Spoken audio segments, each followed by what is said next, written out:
Today, we are once again talking about PSA's vending machine at this casino in Las Vegas because we have a response from them and it's left, a lot to be desired. It's raised a few eyebrows and just maybe highlights how crazy this situation actually is. So I want to talk through their response and then also put you towards Rattle Pokemon's video, who did a really good job, highlighting and also uncovering a heck of a lot more that, shows this is a really messy situation. It just doesn't stop with PSA. It actually goes very, very deep in terms of some known bad actors within this space. Now, if you're not sure what I'm referring to, it's these two videos that I've put out recently regarding, this PSA vending machine. Like I said, it's in Vegas. You basically go there, it's a mystery pack machine. You pay $50 and you get a random graded card. Now, one of the things we talked about was how strange that it would be for PSA to do something like this. It's a huge vending machine, PSA branding all over it. It very much looks like a PSA machine. It seemed very suspicious, not to mention the fact that PSA were dipping their toes in a repack business, meaning they were potentially, selling their own PSA 10s, which creates somewhat of a conflict of interest, right? As a third-party grader, you really shouldn't be, in the market selling your own goods because it creates potentially some bias towards, your own product. You're going to give yourself the 10s so you can sell them for more to customers, all that kind of thing. Raised a heck of a lot of suspicion. Now, one of the things I also noticed in the last few days was that the PSA 10 Charizard on the side is decertified. It's currently flagged as a counterfeit number. So it raised a few more questions. Now, the likes of Rattle Pokemon put out a video today. I'll get to that in a second. But PSA themselves has come out with a statement following, an article from Collect. Now, what PSA statement does say, as you can see on screen right now, it's an update regarding this vending machine. And they go on to say, these vending machines are owned and operated by an external company who is a PSA dealer, submitting raw cards to PSA for authentication and grading, which are then being used for their repack business. Basically, a dealer specifically in line to do that. This machine, however, is not owned, operated, or controlled by PSA in any capacity. Despite this third party's test run of their machine has unfortunately created some confusion as to PSA's involvement. We are working with the vendor in real time to adapt the look and feel of these machines to feature less prominent PSA branding and or make it clearer that they are owned and operated, by someone else other than PSA, which seems a bit strange to me.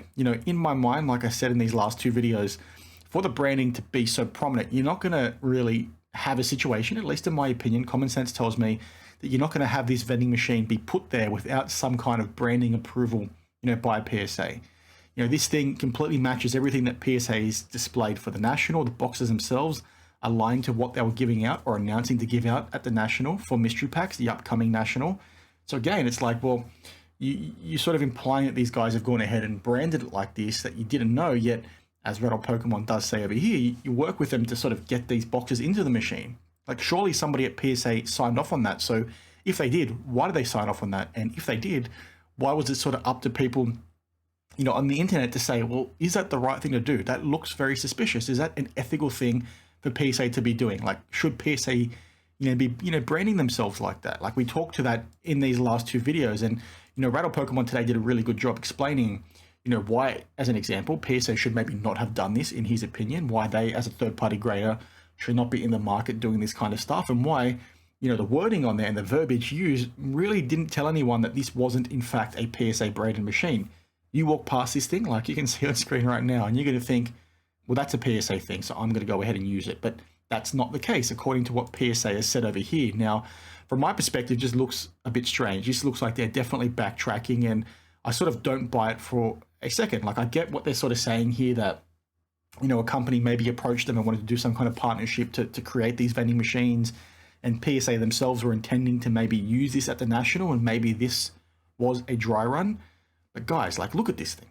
Like, why is that, good? Who signed off on this at PSA? This is just, absurd in my opinion, and goes to things I've talked about, countless times about, these businesses not stopping and thinking about what it is they're doing. Like, this is crazy to me that a company in this space would sign off on something like that, just purely for the perception, that it creates for, the wider hobby. Like, I just think it's very strange. It blurs the lines.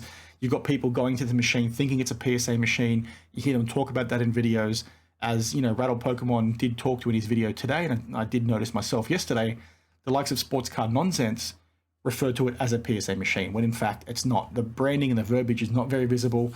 It just seems like a bait and switch kind of thing. And as a company, it's like, well, guys, what the heck are you doing? How are you sort of deceiving that towards your customers, whether intentionally or unintentionally? In my opinion, That's essentially what it did, and it's not a good look at all. Now, as Rattle does talk to in his post, which is exactly why you need to watch this video. Even though it goes for 38 minutes, he goes into a heck of a lot of detail. In particular, he flags things raised by the likes of Auburn35, myself, and also Sports Card Radio, going back a number of years with individuals they're flagged in the hobby that are the names of Will Jamin and Jesse Craig. And it's one of those things where if you follow Sports Card Radio, you're going to know those names very, very well. Now, as Rattle does say, have you looked into this specific dealer, though? Any concern with Justin Rump's linked to Will Jamin and Jesse Craig? I believe Justin Rump is the one that, is, I think, a president or part owner of this company, of this vending machine. Again, I could be getting things wrong. Check out Rattle Pokemon's video. But essentially, what is the vetting process to become a dealer? Was it missed by PSA? And then he goes on to also say, why did PSA remove the mystery box information from the Nationals webpage? So, the fact that, like I mentioned in the original video, when I was trying to work out, is this thing actually PSA owned or not? Around the same sort of time that these videos came out about this vending machine, and it is in this video over here, PSA sort of sent out information regarding the Nationals, saying they were going to give out mystery boxes. So again, Rattle's asking a really good question here.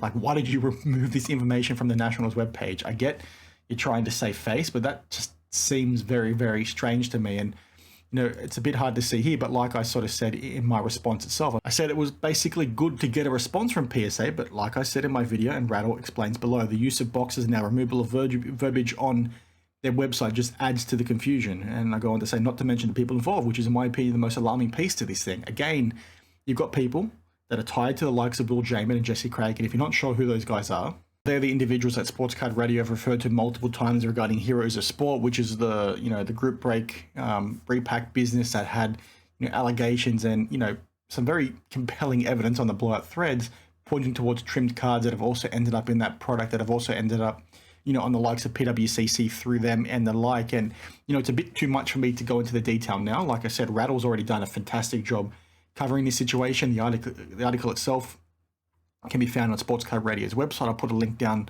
to both in the description, but you sort of need to check it out because these are not just sort of everyday characters in this space. They're people that have sort of been around for a long time, that have had, allegations towards them for a long time. So it's just quite interesting to sort of see that this mystery, pack company that owns this vending machine is tied to these individuals. And obviously there's a lot of information here, and it's sort of hard for me to sort of be in the detail in this story, given that, I have a pretty intense full-time job. But like I said, Rattle Pokemon's video goes into the detail and sort of links it all together. He sort of, compiled information from myself, Sports Card Radio, Auburn35, and a few others into a 38-minute video that I think is absolutely fantastic. And he sort of, as always, shares his own opinion, but provides it to you in a pretty compelling way and leaves it for you to make up your own mind, like I, often do as well. So, whilst off the top of my head, I can't recall how that link is there, it's one that you guys need to look into, a little bit further. So please do check out his video because he covered it. And it's just one that is, very interesting. I just think it's absurd, again, how these individuals, these names that you see, that Sports Card Radio covered, a decade ago, these names that you see pop up in these blowout threads from over a decade ago are still sort of all interconnected. And it goes back to the boys club mentality that seems to exist in this space. But it's just sort of hilarious how this stuff continues to perpetuate, right? How these people, these bad actors, these people that have, some very, serious allegations towards them, are still at the forefront of so many businesses, and they're getting into doing these deals with so many businesses. It's like, guys, this card hobby is very different to what it was, even a couple of years ago. There was so much more money. When you're talking about an industry that was already probably multi-billion-dollar, it's amplified significantly since this boom. So the fact that you can sort of have, so much more money at stake and so much more money to be made, and still have these businesses make these very silly, arrangements and partnerships is a bit strange to me. So at the end of the day, always make up your own mind, guys. This is just my opinion. Please check out my other videos on the topic. Please check out Rattle Pokemon's video because he did a fantastic job, and I'm keen to hear what you guys have to say down below. I think the easy answer is PSA Backtrack, and it just looks like very much of a a cop-out response from them. It's like, guys, why did you sort of need the community to ask some very basic questions in the first place about this thing? Because where was your sort of initial response from a business that this might not be a good thing? It just stinks to me, and I think there's a heck of a lot more to come, in my opinion. So, it is what it is. Thank you for watching. I'll see you guys in the next one. Cheers.